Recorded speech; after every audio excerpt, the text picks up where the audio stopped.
제가 이렇게 좀 이렇게 수소문을 해본 결과 총학생 회장 대학 시절에 인기가 엄청났다라고 그런 소문이 있었는데 사실인지요? 인기는 있었죠. 왜냐면 그때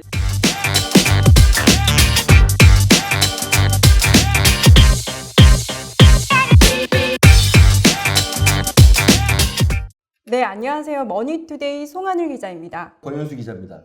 네, 오늘은 이재준 고양시장님과 만나 인터뷰 나눠보도록 하겠습니다. 안녕하세요, 시장님. 예, 반갑습니다. 고양시장 이재주입니다. 이민년 새해 우리 고양 시민분들 정말 원하는 모든 소원 다 성취하시고 건강을 최고로 치는 한 해 되셨으면 좋겠습니다. 새해 복 많이 받으십시오. 예, 본격적인 시정 질문에 앞서서 가벼운 질문부터 시작하도록 하겠습니다. 우리 시장님처럼 경기도의원 출신 단체장님께서 9분이 계신데요. 이 중에서 가장 시정 운영을 잘한다고 생각하시는 분이 누군지 한번 찝어주세요. 그런 걸 물으면 안 되는 것 같은데 그건 뭐 그래, 개인적으로 생각하시는 당연히 저니까.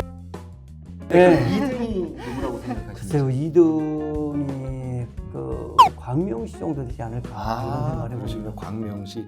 박 시장님이 보시기에 가장 시정 운영을 잘한다고 평가하는 시장님은 누구인지 하나만 꼽아주신다면요. 광명시 빼고요. 광명시 빼고요? 예.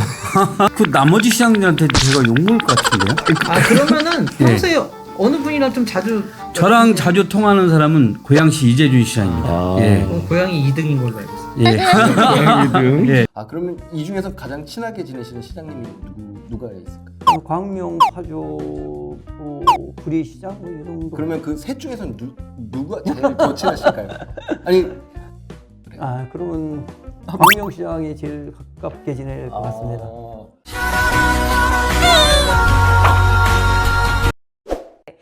청소년 교통비 무료화 추진 방안을 펼치시면서 시장님께서는 각 대선 후보에게 이를 공약할 것을 이제 제안하셨는데요. 어떤 답변을 받으셨는지가 궁금합니다.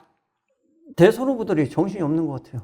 아무도 지금 답변을 안 하는데 이 중요한 거에 대해서 답변을 안 하면서 청소년 정책을 엄청 많이 쏟아내요. 교통비를 학생들한테 무료화하는 거 이것보다 더 확실한 득표 전략은 없는 것 같습니다. 경기도에서 청소년 버스 요금 지원하는 게 30%인데 그게 약 530억쯤 됩니다. 약 1,500억 정도면 경기도가 전체를 무료화할 수 있거든요. 그걸 역산을 하면 한 6, 7천억쯤 됩니다. 이거에 대해서 30% 이상은 지방자치단체가 내고 있거든요. 그러니까 절반은 도가, 절반은 국가가 이 정도로 분담을 한다면 이거 하는 거는 쉽다. 부모님들께서는 적극적으로 검토해 주십사 이런 말씀을 드립니다.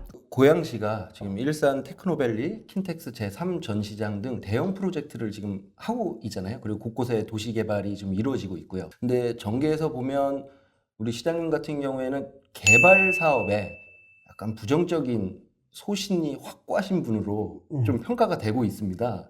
뭐 이게 사실인지 한번. 그렇죠. 개발에 대해서는 상당히 부정적인 시각을 갖고 있고 지금도 그렇습니다. 지구는 영속하기 때문에 다음 세대들이 계속 살아야 되는데 한꺼번에 전부 다 개발을 하면 다음 세대는 개발할 게 하나도 없거든요. 네네.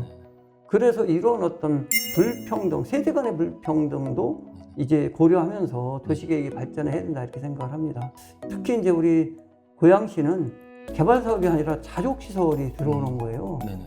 이번에 테크노밸리, 영상밸리, 그다음에 CJ라이브시티, 그리고 창녕 신도시에서 100만 평이라는 땅에 그 산업단지를 공장을 지을 수 있는 이런 산업시설을 지을 수 있는 단지가 된 거죠. 이렇게 고양시가 전환기를 맞이한 적이 없었고 이번에는 저희가 상당히 좋은 기회를 얻었다 이렇게 보시면 될 것 같습니다. 이걸 개발로 보면 저는 개발이 아니라 자족시설을 유치했다 이렇게 보시는 게 맞을 것 같습니다. 네, 다음 질문 제가 드리겠습니다. 코로나19로 맞은 고양시가 안심콜, 안심카, 안심자가검사 시스템까지 방역 시스템의 혁신을 꾀하고 있습니다. 이런 아이디어 도대체 어느 분이 제시한 건가요?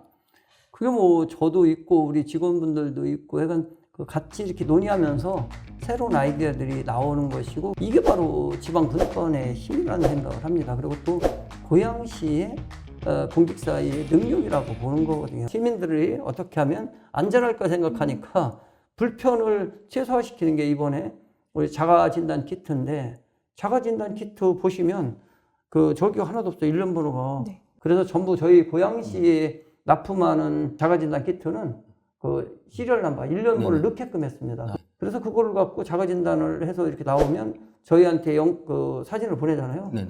그럼 저희가 그분이 음성이다 양성이다 확인해 주거든요. 그러면 이걸 가지고 그 커피숍도 갔다가 뭐 네. 병원도 갔다 이럴 때마다 나는 이걸 음성을 보여주면 그날은 우리 고양시에서는 패스가 됩니다. 그러니까 방역 패스를 대신해 주는 거죠. 네. 돈을 엄청 많이 들었어요. 그래서 이거 그러니까. 이 프로그램은 국가가 사줬으면 좋겠습니다. 그 시장님 지금 보면 굉장히 미남이세요. 아이고 고맙습니다. 강동원 닮았다는 얘기 혹시 들어보신 적 있으세요? 옛날에는 누가 했었는데 요새는 그런 얘기하는 사람 아, 없더라고요. 그러세요? 네. 수소문을 해본 결과 총학생 회장 대학 시절에 네. 인기가 엄청났다라고 그런 소문이 있었는데 사실인지요? 인기는 있었어요. 왜냐면 그때 다른 분들은 네. 그런 일을 못 하는데 저만 하니까 네. 제가 연설하거나 뭐 이렇게 했던 말들이 네네네. 그때 상황에서는 네. 모두가 다 공감하는 말들이었으니까 그때는 네. 제가 네. 그 몸무게가 59kg밖에 안 나갔어요. 그러니까 빼짝 마르고 네네네. 시골에서 올라오고 네네. 막 이런 친구가 뭐 하니까 네네. 아마 그 측은지심 내지는 미안함 내지는 지금부터 이제 본격적인 질문인데 무섭네요. 네, 고양시가 올해 특례시로 출범을 했습니다. 그렇다면 앞으로 고양시는 무엇이 달라지는지가 궁금합니다. 지금 현재 바뀐 것은 복지 기준선이 바뀌어서 사실 기초단체는 8,500만 원이 이제 면제선이었었어요. 근데 이제 그것이 1억 3,500으로 올라가서 거기에 연동되어 있는 7, 8개의 복지 혜택들이 이제 올라갔다 이런 말씀을 드리고 이번에 2차 일괄이양법에 고양시가 원했던 몇 가지 사항들이 들어갔습니다. 관광특구 지정의 문제, 광역교통 개선 대책을 세우는 수리권에 대한 문제, 인재교육원을 세우는 문제 그런 것들이 반영이 됐고 그 외에 이제 그 여러 가지 인허가 사항들에 대해서는 넘어온 것이 많이 있습니다. 근데 그것이 시민들하고 직접 관계되는 것은 제일 큰 게 이제 재정의 권한인데 재정의 권한에 대해서 안 넘어와요. 그래서 국가 세제 속에서 일정 부분 특례시로 넘겨줬으면 좋겠다는 부분을 계속 요구하고 있습니다. 고양 일산 테크노밸리가 올해 착공을 하죠. 또한 고양 방송 영상밸리, CJ 라이브시티, 성사 혁신지구 그리고 킨텍스 제3 전시장 사업이 한창입니다. 이 같은 대형 프로젝트 사업 추진 경과와 기대 효과에 대해 설명 부탁드리겠습니다.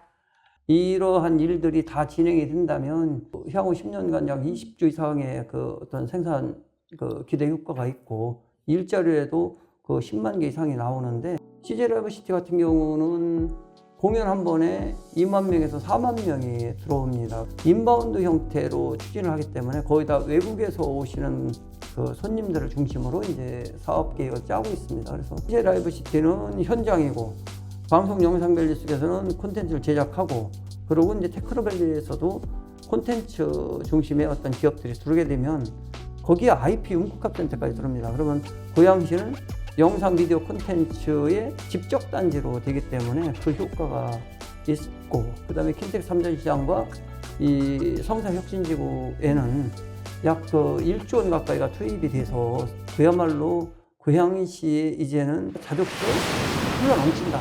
이 정도로 가지 않을까 이렇게 보고 있습니다. 고양시가 지금 출퇴근 그 거리가 편리한 교통 환경 마련을 하는데 지금 주력하고 계시는데요. 그 구체적인 계획에 대해서 좀 얘기를 해주시죠. 남부 쪽은 철도교통이나 고속도로나 이게 상당히 많습니다. 네네. 북부 지역은 철도도 없지만 고속도로도 없어요. 국가가 설립한 도로는 다 남부 쪽에만 있습니다. 그래서 이런 불평등 속에서 고양시는 특히 더 그러면 분단 상황이 가져온 문제일 수도 있죠. 근데 이번에 많이 개선이 돼서 GTX A 노선하고 그 대곡소사 전철 2개 그러고 이제 기존에 있었던 2개 그러면 이번에 4차 철도망 계획에 7개가 들어와서 총 11개의 철도 노선이 생기죠. 특히 이제 인천 2호선 같은 경우는 김포 인천하고 연결하고 대곡소사 전철은 김포공항하고 이제 부천이나 서해선하고 연결이 됩니다. 그래서 그동안은 다 서울로만 갔었는데 이제는 그 강남이죠. 우리가 봤을 때는 강남 쪽으로 연결돼서 거기가 김포공항이나 경인선이나 이런 걸 같이 이용하게 돼서 철도 유효성이 상당히 높아졌다 이렇게 보시면 되겠습니다. 코로나19 여파로 민생 경제 회복이 화두죠. 그렇다면 고양시의 소상공인과 취약계층을 위한 지원 정책이 궁금합니다.